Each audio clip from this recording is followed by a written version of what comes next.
20h sur LCI, bonsoir Michel Barnier, on est ravis de vous accueillir, ancien négociateur européen du Brexit, ministre à plusieurs reprises et candidat à la primaire LR pour la future présidentielle. On présente d'ailleurs votre dernier livre qui s'appelle La Grande Illusion, le journal secret du Brexit 2016-2020 et qui est en ce moment à lire.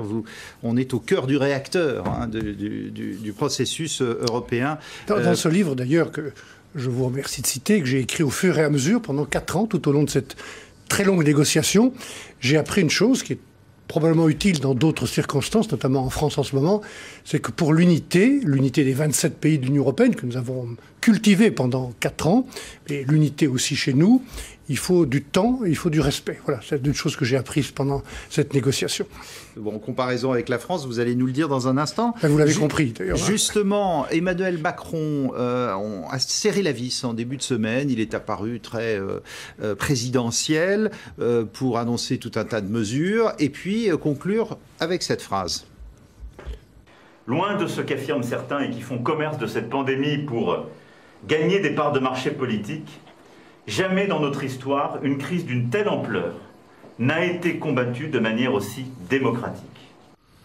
D'accord avec ça, on peut être démocratique face à un variant comme le Delta et face à une pandémie Covid et l'exécutif l'a respecté ? Que le président de la République fasse présidentielle, ça paraît assez légitime. La question, c'est de savoir si cette gestion de la crise, et je vais sûrement pas, je ne l'ai pas fait depuis 15 mois, utiliser cette crise à des fins de polémique ou pour gagner des parts de marché, comme le dit le président. À ce moment-là, vous rajoutez un mais, généralement, non ? Non, je dis simplement que la gestion de cette crise a été très solitaire, que tout est tombé un peu d'en haut depuis 15 mois. Y compris d'ailleurs les dernières déclarations du chef de l'État depuis Brégançon sur TikTok ou sur Instagram. Moi, je pense qu'on aurait sans doute mieux résisté en anticipant plus et en mettant tout le monde autour de la table dès le début. Et ce que j'ai observé au début, et ce n'est pas le moment de donner des leçons, mais sans doute de tirer quelques leçons, on n'a pas su, l'exécutif actuel n'a pas su mettre autour de la table ceux qui avaient un rôle à jouer et qui ont d'ailleurs joué un rôle sans qu'on le leur demande. Les maires, les présidents de région, les présidents de département, les médecins, les pharmaciens, les centres départementaux d'analyse. J'ai été président de conseil général pendant presque 20 ans et on a des moyens qui ont été mis en œuvre par toutes ces collectivités. Je trouve qu'il n'y a pas eu assez de jeu collectif, qu'il y a eu trop de déclarations péremptoires, trop de choses qui tombaient d'en haut et un État qui a voulu au début, en tout cas, gérer cette crise tout seul et qui n'a pas su anticiper, qui continue d'ailleurs de ne pas anticiper. J'entendais M. Véran dire au début août, quand on a installé ou décidé le pass sanitaire, le variant Delta double toutes les semaines. Mais ça n'était pas le jour de sa déclaration qu'il doublait toutes les semaines. Ça datait de plusieurs semaines. On aurait donc pu anticiper. J'entendais aussi sur une autre antenne le maire de La Baule, Franck Louvrier, dire qu'aujourd'hui, alors que la population de La Baule est passée de 17 000 habitants à 170 000 pendant l'été, il y a toujours le même nombre de vaccinations qu'au mois de juin.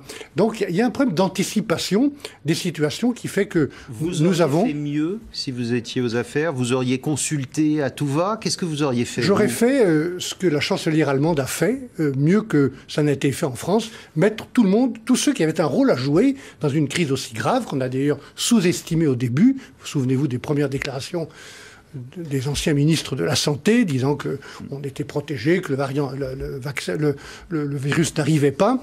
J'aurais sans doute mis davantage tous les acteurs autour de la table et probablement mieux anticipé. Y compris d'ailleurs, je le dis en pensant à ce qui se passe dramatiquement dans nos départements d'outre-mer, en Martinique, en Guadeloupe, en Guyane. J'avais au téléphone un de mes amis personnels qui est médecin à l'hôpital de Fort-de-France. Aujourd'hui, c'est entre 6 et 12 personnes qui meurent chaque jour en Martinique. Avec 20% de la population seulement qui est vaccinée. Alors, là, et des spécificités locales que vous savez très, très différentes. Oui, qui ont d'ailleurs bien été expliquées tout à l'heure sur votre plateau par vos communicants. Mais j'ajouterai d'ailleurs un mot sur cette question, parce que ça touche aussi à une méthode de gouvernement, de communication. La vaccination, tout le monde sait comme le disait le professeur Ayoubel avec beaucoup de sagesse sur votre antenne tout à l'heure, que c'est la voie nécessaire pour tout le monde. J'ai moi-même, avant que le président de la République ne parle, évoqué une vaccination généralisée. Ouais. Et vous êtes favorable à l'obligation? Oui, mais ça ne se décrète pas. Ah bon? On ne décrète pas, on n'oblige pas, on ne marginalise pas, on ne met pas en accusation des gens qui ont des doutes. Se faire vacciner, je l'ai été, parce que j'ai été aussi touché par le virus, l'un des tout premiers, en mars l'année dernière. J'ai été vacciné. Se faire injecter un produit dans son corps, c'est pas un acte anodin. Et on peut comprendre que des gens se posent des questions. Concrètement, comment vous faites alors pour rendre la vaccination obligatoire sans obliger?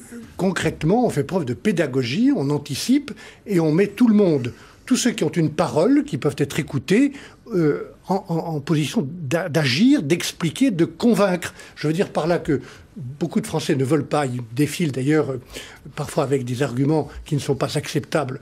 Je pense notamment, permettez-moi de le dire en passant, à tout ce qu'on voit sur certaines pancartes dans certaines manifestations, l'antisémitisme, la stèle en l'honneur à la mémoire de Simone Veil qui a été profanée. Tout ça est absolument scandaleux et inadmissible, mais et ne doit pas être accepté. Pour autant, qu'on pose des questions, qu'on se pose des questions sur la mise en œuvre du pass sanitaire, c'est légitime. Par exemple, est-ce qu'il y a vraiment besoin d'envoyer la police ou la gendarmerie pour contrôler des gens qui prennent un café à l'extérieur sur une terrasse? C'est ce que disent par exemple les maires Rassemblement National. Je vais vous faire écouter David Laracheline, le maire de Fréjus. Il y a aussi le maire de Béziers, proche du RN.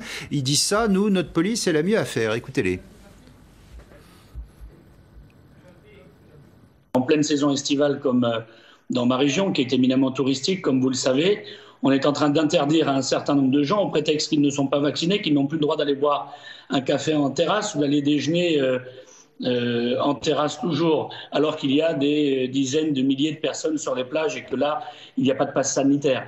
Ce qui veut dire en fait que le gouvernement prend des mesures qui ne sont pas raisonnables, qui sont injustes et qui créent deux catégories de citoyens, ce qui n'est pas acceptable.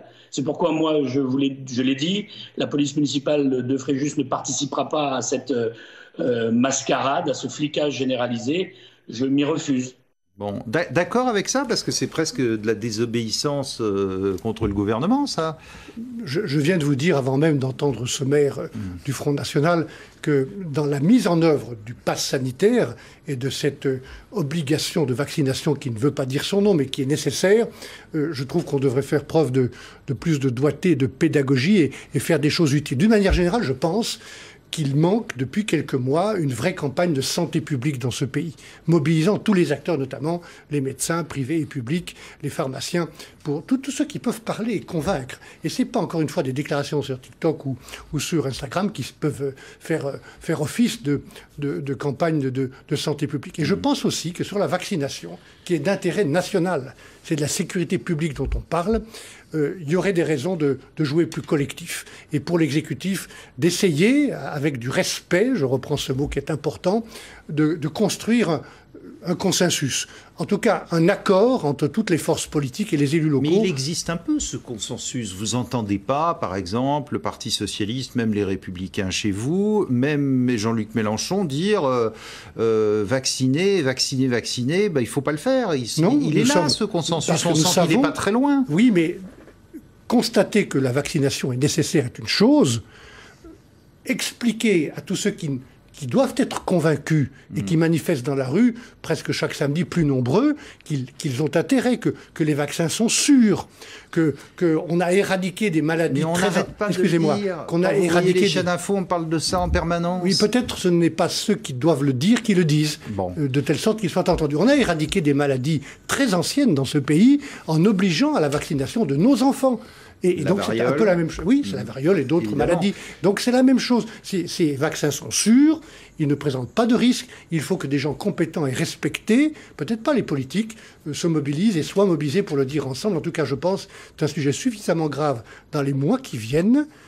et avec beaucoup de conséquences humaines, sociales, morales, économiques et dans l'ensemble du pays, en métropole et outre-mer, pour qu'on essaie de bâtir cet accord collectif. Vous avez vu le dernier tweet d'Emmanuel Macron. Qu'est-ce qu'il dit ce soir, le président? Il dit « Ah bah depuis mon intervention le 12 juillet, 10 millions de Français en plus se sont fait vacciner et regardez, on est au-dessus de l'Allemagne ou des États-Unis. » Prétentieux ou pas, ça? Moi, je n'avais pas envie de faire de polémique avec le président de la République. Je vous ai dit ce que j'ai dit.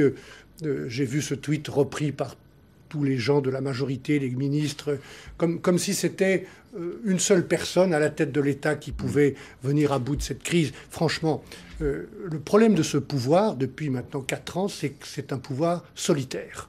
Et on l'a vu dans beaucoup de circonstances et dans beaucoup d'occasions. C'est d'ailleurs pour ça que certaines réformes ont échoué. Et je pense qu'il faut remettre du collectif, remettre de la considération, remettre du respect dans ce pays entre les citoyens et le pouvoir, les collectivités locales, le Parlement aussi, qui a été maltraité à beaucoup d'occasions. Je pense qu'il faut remettre du respect et du dialogue collectif. Il y a encore un gouvernement, selon vous? Parce qu'on a l'impression qu'on ne voit que Olivier Véran, Jean Castex, un peu Bruno Le Maire, mais que ça tourne autour de 5 ministres et c'est tout. Je vous ai dit, je pense que ce pays, si vous me demandez comment on pourrait le gérer autrement, et c'est un sujet des mois qui viennent, où je m'exprimerai le moment venu, je pense qu'il faut gérer ce pays différemment, qu'il doit y avoir un jeu plus collectif et davantage de pouvoir partagé entre le chef de l'État, le gouvernement, les ministres, le Parlement, les collectivités locales. Et si vous voulez bien, vous savez que j'ai été engagé très tôt derrière le général de Gaulle comme militant gaulliste, et ça reste une de mes principales fiertés, je veux dire que la Ve République, c'est pas ça. La Ve République permet, et le général de Gaulle l'a démontré, d'avoir des ministres responsables, solides, durables, et qu'il y ait un partage différent du pouvoir. Oui, pourtant, c'est sous le général de Gaulle qu'on a commencé à parler de monarchie républicaine. Oui, c'est pas lui qui en parlait, et c'est pas lui qui le pratiquait. Il avait de grands premiers ministres qui restaient longtemps, comme M. Pompidou, des ministres durables qui restaient 5-6 ans, M. Mesmer, M. Couve de Murville. Je veux bien participer à cette comparaison. Et vous verrez que tout de Gaulle qu'il était, un personnage exceptionnel... C'est lui qui tranchait en dernier. Oui, mais pas dans tous les détails. Les ministres, le Premier ministre, j'en ai cité un, M. Debré en était un autre, avait du temps et des vraies responsabilités. On n'est pas là pour parler trop du passé, mais je veux dire que la Ve République permet et devrait encourager à une pratique plus collective et différente du pouvoir. Vous êtes président l'année prochaine. Qu'est-ce que vous faites concrètement alors que vous êtes corseté par cette constitution de la Ve République qui ne vous permet pas non plus, vous ne pouvez même pas aller devant le Parlement, vous ne pouvez pas aller devant le Sénat, vous ne pouvez faire qu'un congrès. Qu'est-ce que vous faites concrètement pour donner plus de pouvoir aux institutions locales ? Je pense qu'il y a une nouvelle loi de liberté locale à mettre en œuvre dans le prolongement de quelques grandes lois qui ont été mises en œuvre. L'une des toutes premières a été celle de François Mitterrand et de Gaston Defferre sur la décentralisation. Et moi, j'étais président d'un département précisément à ce moment-là. Je peux vous dire que ça nous a donné beaucoup de capacités, y compris celle dans mon propre département de la Savoie, de lancer et de réussir l'organisation des Jeux Olympiques.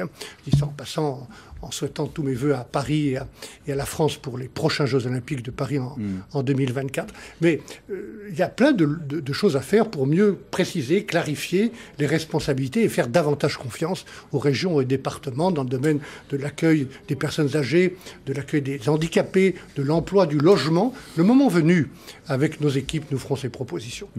Parlons vous avez jeté un pavé dans la mare parce qu'on ne vous attendait pas forcément aussi fort là-dessus. Vous êtes prononcé pour un moratoire sur les migrants. Alors, il y a eu un épisode épouvantable en début de semaine de ce prêtre, le père Olivier Maire, sauvagement assassiné par un homme qu'il avait recueilli. Le ministère de l'Intérieur demandait son expulsion à 3 reprises, entré illégalement en 2012 en France. Vous risquez pas de choquer un peu votre électorat, vous qui êtes plutôt considéré comme centre-droit? Mais un de vos confrère me dit, mais vous êtes modéré, Monsieur Barnier, comment pouvez-vous faire une telle proposition? Mais les problèmes ne sont pas modérés. La politique d'immigration en France ne fonctionne pas. Il y a des abus, il y a des détournements, il y a des gens qu'on n'expulse pas alors qu'ils devraient l'être. Et il est temps que les gens responsables, et je veux en être un, mettent à plat les questions. C'est ça l'idée de ce moratoire. C'est-à-dire un moratoire, c'est un coup d'arrêt au laisser-faire, au laisser-passer. c'est pour recréer un esprit collectif et peut-être aussi, je réutilise ce mot, un consensus national sur cette question où il y a un risque de rupture et des tensions très vives dans le pays et qui sont très graves. Vous savez bien que c'est le Rassemblement, enfin le Front National à l'époque qui avait lancé ces idées les premiers, donc vous les reprenez. Peu importe. Ah bah non, ce qui m'intéresse, peu importe. excusez-moi, ce qui m'intéresse, ce n'est pas ce que disent les uns ou les autres, et surtout pas ce parti avec lequel je n'ai et je n'aurai aucune sorte de complaisance, de faiblesse ou de proximité. Ce qui m'intéresse, c'est les problèmes des Français. Les problèmes des Français, c'est clairement la constatation que notre politique d'immigration ne fonctionne pas et qu'on accueille mal ceux qui arrivent chez nous et qui ont le droit ou qu'on souhaite accueillir, et qu'on accueille trop de gens qui ne devraient pas l'être. Il y a d'autres questions qui méritent le moratoire, concrètement, c'est 3 ou 5 ans et ça dépend concerne... des sujets. Il y aura des délais différenciés. On ne va pas faire de moratoire pour arrêter l'accueil des étudiants étrangers dont on a besoin pour la dynamisme de nos universités. On ne va pas non plus renoncer à notre devoir à l'égard d'un certain nombre de réfugiés qui ont le droit et le titre de réfugiés. En revanche, on va arrêter les régularisations massives pendant un certain temps pour remettre à plat toutes ces procédures et pour les changer quand elles doivent être changées, reprendre le temps aussi de négocier avec nos partenaires un meilleur contrôle de nos frontières extérieures qui sont souvent des passoires, et enfin prendre le temps de négocier avec les pays d'où viennent ces personnes, en Afrique notamment, dans le cadre de contrats. Voilà le temps de ce moratoire. Mais pardonnez-moi, on a l'impression d'avoir entendu ça depuis tellement d'années. On va négocier avec les pays de l'autre côté de la Méditerranée et on sait que ça ne marche pas, que jusqu'à présent, personne n'y a réussi. On ne peut même pas renvoyer souvent des étrangers chez eux parce que ces pays ne le veulent pas. Peut-être faudra-t-il créer un vrai contrat entre l'aide que nous apportons à ces pays, que l'Union apporte à ces pays, plusieurs dizaines de milliards d'euros chaque année. Dans le cadre de ce contrat, on doit assurer l'effectivité des mesures de réadmission que certains de ces pays ne veulent pas assumer actuellement. Et qu'est-ce qu'on fait contre les migrants qui traversent dans des situations épouvantables la Méditerranée ? Mais précisément, les contrats que nous pouvons avoir avec ces pays, que nous devrons avoir avec ces pays, dans le cadre de ce partenariat, de notre aide à la coopération, au co-développement, doivent permettre à ces pays de contrôler les personnes qui partent mieux qu'elles ne le font. Ça se passe avec certains pays, comme la Mauritanie, à l'égard de l'Espagne, parce qu'il y a une négociation bilatérale entre l'Espagne et la Mauritanie. Vous avez vu que ça peut être une arme politique aussi, hein. La Turquie s'en est servie, le Maroc s'en est servi contre l'Espagne. Oui. Mais ça n'interdit pas que ces pays doivent mettre les choses en perspective. Nous aurons probablement, avec ce qui se passe en Afghanistan, dont nous pourrions parler, à retravailler avec la Turquie, à retravailler avec l'Iran, qui sont sur le chemin de cette émigration liée à la situation en Afghanistan. Nous avons besoin de travailler avec ces pays pour qu'ils puissent assumer leurs responsabilités, de les aider à assumer leurs responsabilités. Vous limitez à combien le nombre de migrants par an ? Dans un premier temps, vous avez un chiffre ? Je ne veux pas faire de la planification de ce sujet. Nous dirons le moment venu, en tout cas beaucoup moins qu'aujourd'hui. Mais je rappelle qu'il s'agit de prendre le temps de négocier avec les pays d'émigration, de négocier avec les pays européens pour mieux contrôler nos frontières. Toute personne qui rentre dans l'Union européenne à l'une ou l'autre de nos frontières extérieures doit être contrôlée comme ça se passe aux États-Unis. Et c'est un pays qui est démocratique à ma connaissance. Peut-être vous me permettrez de dire un mot, puisque vous l'avez évoqué, de la sépulture demain du père Olivier Maire. Moi, comme catholique, j'ai été très touché par cet assassinat. Cet homme était un homme de bien, c'était un homme qui pratiquait la charité chrétienne, qui était conforme aux valeurs qui sont celles de ma famille politique, l'accueil et la tolérance. Mais au-delà de cette émotion, qui ne suffit pas, mais que je veux dire, il y a aussi des leçons à tirer très précisément. Et nous touchons là à la politique de sécurité publique en France qui n'est pas garantie et à la politique d'émigration. Par exemple, que cette personne venant du Rwanda qui était sous le coup d'une expulsion qui n'a pas été exécutée ait été l'objet d'un contrôle judiciaire qui a obligé l'autorité française à le garder en France, ça n'est pas normal. Et ça doit être changé dans la loi. Expulsion qu'avait refusé en son temps l'évêque de Nantes, qui ne voulait pas qu'il soit expulsé non plus. Oui, possiblement. Peut-être par charité chrétienne aussi. Possiblement, mais je pense que dans ce pays, on doit être clair, traiter ces questions de manière humaine, mais de manière rigoureuse. Sinon, nous allons au-devant de graves problèmes dans notre pays. Et c'est ce qui fait prospérer Marine Le Pen ? Je pense que le fait de ne pas traiter clairement avec de l'humanité, avec de la rigueur et de la détermination dans le temps ces problèmes, C'est ça qu'exploite Mme Le Pen. Et moi, je vous l'ai dit, il n'y aura aucune faiblesse, aucune complaisance de ma part à l'égard des thèses d'extrême droite, mais nous devons traiter les problèmes qui sont ceux de la France aujourd'hui. Et que ne traite pas assez Emmanuel Macron, donc. Si nous proposons de nouvelles mesures, c'est qu'elles n'ont pas été mises en œuvre jusqu'à maintenant. Ouais. Parlons de l'environnement. Vous avez été ministre de l'Environnement, évidemment. Vous regardez les images, on ne sait même plus par où commencer. Hein. L'Algérie, des feux absolument épouvantables, mais aussi en Grèce, des températures qui ont atteint, alors on nous dit 48 degrés 5 à Syracuse. En Tunisie, on a atteint les 50. Le programme intermédiaire du GIEC qui dit même si aujourd'hui on mettait tout dans la balance, on aurait du mal à stopper ça. Comment vous présentez ça? Est-ce qu'un gouvernement, c'est encore compatible avec un gouvernement de 67 millions d'habitants d'appliquer les mesures qu'il faudrait appliquer et que ne veulent pas forcément les populations?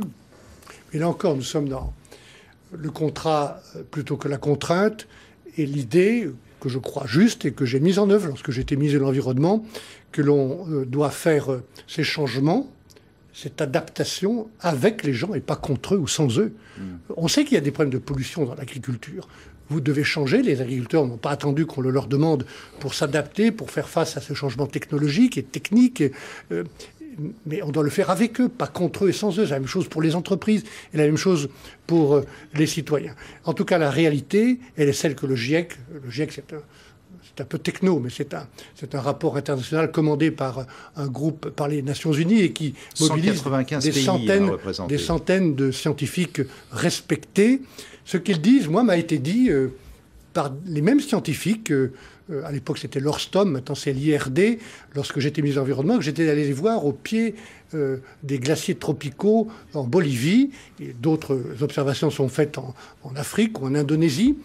Et ils m'ont dit à cette époque, nous sommes en 94, selon nos observations, le climat désertique gagnera le sud de la France en 2050.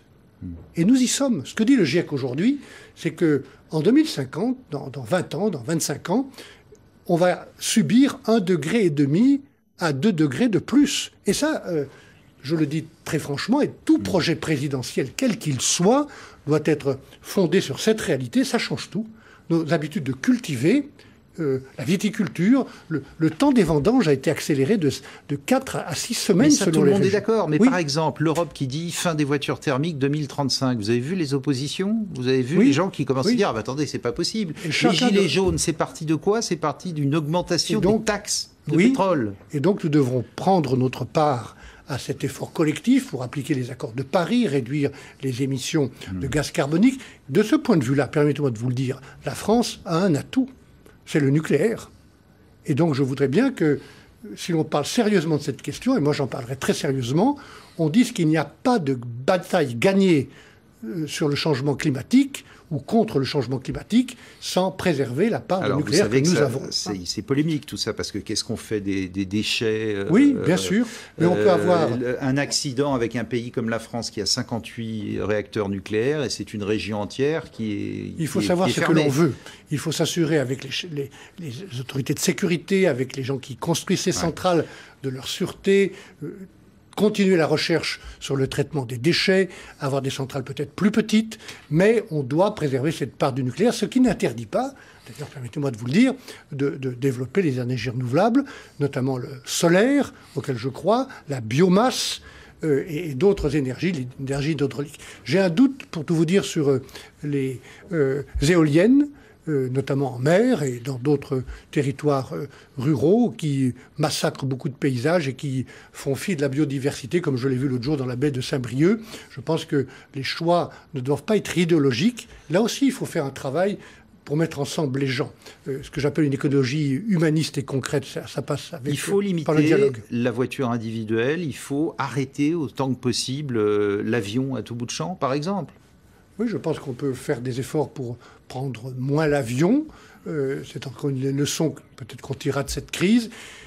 Faites attention quand vous dites limiter la voiture individuelle. Il y a des régions, C'est une des raisons des Gilets jaunes. Il faut écouter ce qui s'est dit à cette époque où il y a une forme d'exclusion si vous enlevez les voitures ou si vous pénalisez les gens qui sont obligés de travailler avec leur voiture par des taxes.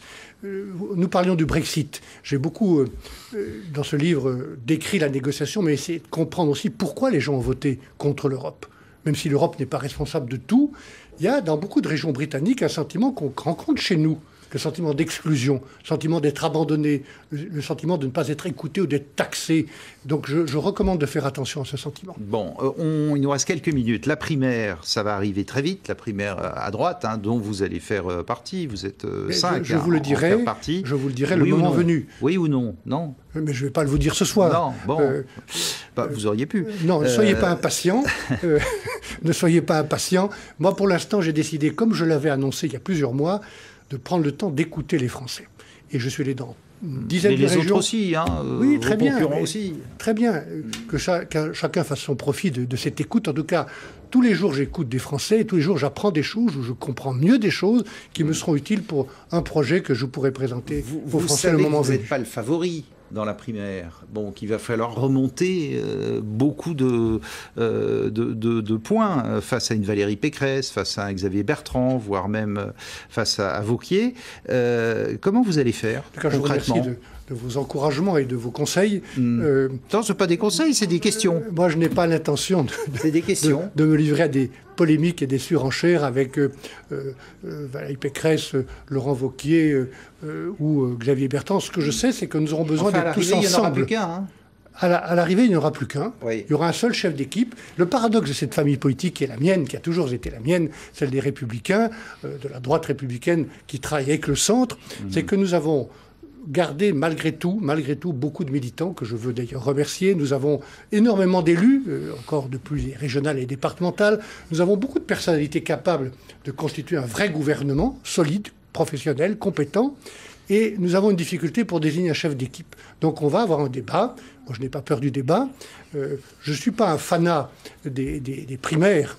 Mais s'il faut les faire, nous les ferons. Ce que je souhaite, c'est que tout le monde soit dedans. Et notamment que tous ceux qui ont envie ou besoin de... Et donc Xavier Bertrand doit regagner le bercail. Oui, parce qu'on ne peut pas... Il faut être logique, c'est une question de crédibilité, de sérieux. Si l'on veut le soutien de cette famille politique, si l'on veut exprimer le projet de cette famille politique, il faut être dedans. En tout cas, être associé au processus collectif. C'est en tout cas ce que je souhaite. Merci beaucoup, Michel Barnier, d'avoir été avec nous ce soir.